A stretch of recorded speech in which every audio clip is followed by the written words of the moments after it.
어두움을 덮은 장막.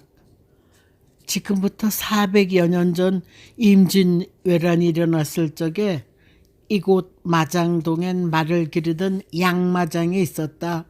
그러니 자연스럽게 산기슭에 몇십 포의 초가들이 있었지.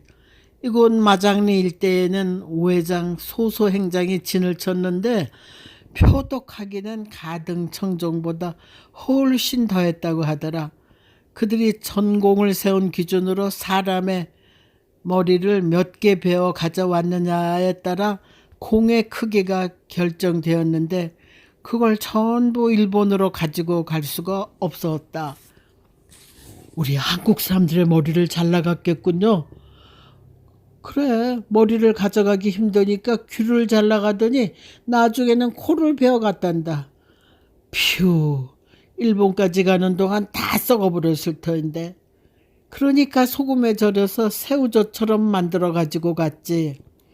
너무 끔찍한 말이라 정석은 몸을 떨면서 불쌍한 조선 사람들이란 말이 목적까지 나오는 걸 꾹 참고 토끼 눈을 하고 앉아 있었다.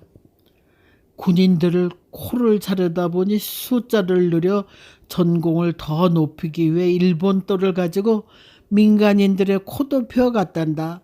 해서 이쪽 왕십리, 마장리, 증포리 사람들은 코나 귀가 없는 사람들이 많았다는구나. 임진왜란이 끝난 뒤에 동네 사람들 거의가 코와 귀가 없는 사람들이었다고 하더라. 세상에 나쁜 놈들. 외놈이 사람이에요? 짐승만도 못한 것들. 그런 심보를 지녔으니 엉뚱하게 독도를 자기네 땅이라고 억지를 부리고 우겨대죠. 못된 놈들. 그 놈들을 그냥 두었어요. 온수를 갚아야지. 그냥 지나쳤나요? 그러니 이제부터 내 말 잘 들어라. 너에게 이 말을 전하기 위해 이 할아버지는 얼마나 별로였는지 아느냐. 내가 어렸을 적엔 한식이나 추석 되면 꼭 성묘를 하고 난 뒤 집집마다 가마솥에 검은 콩을 두어 대씩 볶았단다. 가마솥에서 콩이 톡톡 튀면 나무 주걱으로 젓는 동안 식구들이 부뚜막가에 빙 둘러서서 모두 이렇게 외쳤단다. 뭐라고요? 외놈 복자, 이 나쁜 외놈 복자. 외놈 복가. 정석은 침묵했다. 얼마나 가슴이 아팠으면 그랬을까. 그뿐인 줄 아니? 볶은 콩을 식구들이 돌아앉아 아드득 깨물어 먹으면서 외놈 먹자, 이 나쁜 외놈들 먹자, 외놈 먹자라고 외쳤단다. 정석은 할아버지의 이야기를 들으면서 얼마나 큰 미움과 분노가 한이 서렸으면 그랬을까 하는 마음에 눈물이 울컥 솟아올랐다. 볶은 콩을 반만 먹고 나머지를 가지고 식구들이 모두 산으로 갔단다. 아이들은 호미를, 어른들은 괭이를 들고 성묘를 가서 무덤 옆에 구덩이를 파고는 콩을 땅에 묻고 모두 합창을 했단다. 뭐라고요? 외놈 밟자, 외놈 밟자, 이놈들 외놈 밟자. 아, 저들은 코와 귀가 잘려서 이상한 모습을 하고 그 분노와 미움을 콩을 볶고 씹어먹고 그것으로 부족하니 파묻고 꼭꼭 밟아주기까지 했구나. 우리 조상들은 힘이 없어서 일본 놈들에게 당했어. 온수를 갚아야지. 비굴하게 숨어서 볶아먹고 씹어먹고 밟을 필요가 없어. 저들을 무찌를 힘을 길러야지. 정석은 두 주먹을 불끈 쥐었다. 해마다 성묘를 가서 동네 사람들이 그렇게 했단다.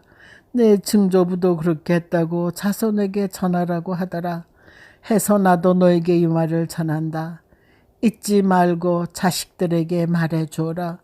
지금은 그런 풍습도 마을도 없어지고 아무 일도 없었던 것처럼 이렇게 평화롭구나. 그러나 내가 너희 할아버지들에게 들은 부탁은 너에게도 전하고 있으니 잊지 말아라. 몇백 년 지나도 잊지 말고 기억하도록 후세에 전해야 한다. 있는 날이면 또 우리 일본 놈들에게 당한다. 할아버지의 말을 듣고 정석은 외놈들에 대한 미움으로 며칠 밤을 설쳤다. 외놈들의 갑질에 대응한 조상들의 을질이 과연 약소민족의 아픈 상처가 치유됐단 말인가 하는 의구심으로 마음이 무거웠다.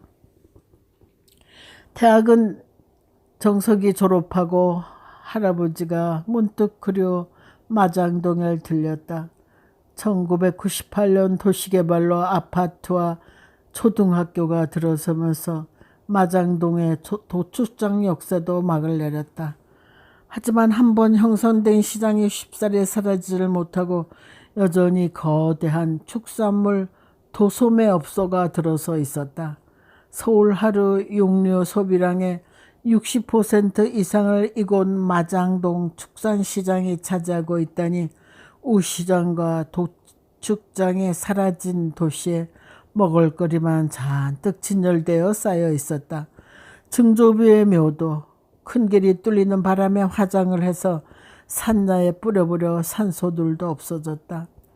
일본 교토엔 세상에서 찾아보기 힘든 귀무덤이 역사의 흔적으로 남아있다고 한다. 주로 코를 묻어놓고 자신들도 듣기에 끔찍하니까 귀무덤이라고 했다나. 임진왜란에 저들이 마장동 일대 사람들의 코와 귀를 베어 소금에 절여 자기 나라에 가지고 간 일이 양심의 가책이 됐는지 임진왜란에 온형 도요토미 히데요시를 받드는 풍국 신사에서 100여 미터 떨어진 건너편 공원에 묻어져 그 봉분이 지금까지 한을 태워내고 있다. 우리나라 군인과 양맨들 12만 6천여 명의 코를 포상받으려고 가져다가 묻어놓았다. 그래서 양심의 가책에 두려워진 마음을 달래기 위해 무덤 위에 회생된 조선인의 오늘을 누르려고 오른 석탑을 세워놓은 모양이다. 야만인들이여, 너희가 사람이냐? 동물만도 못하지. 고무덤 앞에 서면 우리는 모두 분노로 몸을 떨게 된다. 친히 아는 분이 거길 다녀와서 팻말의 내용 일부를 정석에게 전해줬다. 한국 사람들의 완강한 항쟁 때문에 패전하고 돌아왔다. 이 팻말은 1983년에 세워졌다고 하는데 어떤 마음에서 저들이 이런 곳을 세웠을까? 성탄절로 인해서 도시는 물론 전 세계가 화려한 빛과 치장으로 찬란하다. 정석은 외투깃에 목을 움츠려 파묻고 한방눈을 맞으면서 그의 젊은 시절 해령과 거닐었던 명동과 강화문을 걸었다. 다행히 바람이 쌀쌀하게 불지 않아 쏟아져 내리는 눈이 솜처럼 푸근하게 느껴졌다. 그의 을질이 왕왕 할아버지들로부터 내려온 DNA란 말인가. 이런 생각이 이르자 정석은 볼링장으로 가지 않고 차련의 집을 향해 천천히 걸었다. 웅장했던 그녀의 집은 경복궁 돌담을 끼고 한참 돌아 나오는 마을의 초입에 자리를 잡고 있었다. 자신도 모르게 정석은 그 집으로 향했다. 억셀만큼 떡 부러진 처마가 웅장하게 솟구쳐 그를 찍어 눌렀던 기와집 앞에 섰다. 참으로 이상했다. 고관은 그의 눈에 너무나 작아 보였고 초라했다. 그는 눈이 쌓여 머리가 하얀 채 그 집 앞에 서서 그 안을 기웃기웃했다. 10년 세월이 흘렀으나 정원소들이 그대로 서 있었다. 대문 안의 분위기가 썰렁했다. 살림하는 집처럼 보이질 않았다. 술이 거나하게 취한 취객들이 교태를 부리는 여자들의 치마폭에 쌓여 나오고 있었다. 그러고 보니 홍등가처럼 마루나 입구의 등불 장식이 여염집의 분위기가 달랐다. 그는 근처에 자리 잡은 마트로 들어갔다. 저 골목 큰 기와집에 살던 사람들이 그저 살고 있나요? 마트 현금 계산대에 서 있는 늑수그레한 남자가 이상한 표정을 지으면서 정석의 위아래를 훑어본다. 물러설 수 없어진 정석은 껌과 뜨거운 캔 커피를 사면서 다시 물었다. 그 집을 제가 10년 전 방문한 적이 있어서요. 그 사람들 폭삭망해서 빚쟁이들에게 쫓겨났어요. 아들도 없이 딸 하나가 있었는데요. 아하, 미인으로 소문났던 그 집 외동딸 이야기로군. 마트 주인은 호기심 어린 눈으로 정석의 마음이라도 읽으려는 듯 말을 아낀다. 혜련이라고 저랑 한때 깊이 사귀었던 여자입니다. 정석은 용감하게 숨김없이 고백하고 돌진했다. 그녀와 헤어지고 10년 동안 타인 앞에서 입 밖에 한 번도 내어본 적이 없는 이름이다. 결혼하고 1년 뒤에 정신 이상이 왔다고 하더군요. 부잣집으로 시집 갔는데 시어머니 시집살이와 남편의 바람기에 견디질 못하고 친정으로 돌아왔대요. 매일 미쳐서 밖으로 쏟아지는 걸 끌어들이느라고 동네가 무척 소란해서 저도 기억해요. 혜련이 미쳤다고? 매일 볼링공으로 그녀의 머리통과 그 집을 까부셨으면서 왜 이렇게 마음이 주체 못할 정도로 흔들리지? 정석은 갑자기 번개처럼 스치는 한 줄기 바람 같은 막막한 아픔에 눈발이 그친 하늘을 향해 머리를 뒤로 꺾어 서버렸다. 깊어가는 밤의 어둠 속에 마냥 걸었다. 비겁하게 숨어서 을질하지 말고 돌진했어야 하는데 정말로 그녀를 사랑했다면 혜련을 데리고 도망칠 수 있었다. 그만큼 그녀는 간절하게 그를 오라고 사랑하고 있었다. 등을 돌리고 돌아서는 그날 그의 귓가에 격렬하게 울어대는 혜련의 울음소리가 천둥처럼 살아나서 밤하늘을 가득 채웠다.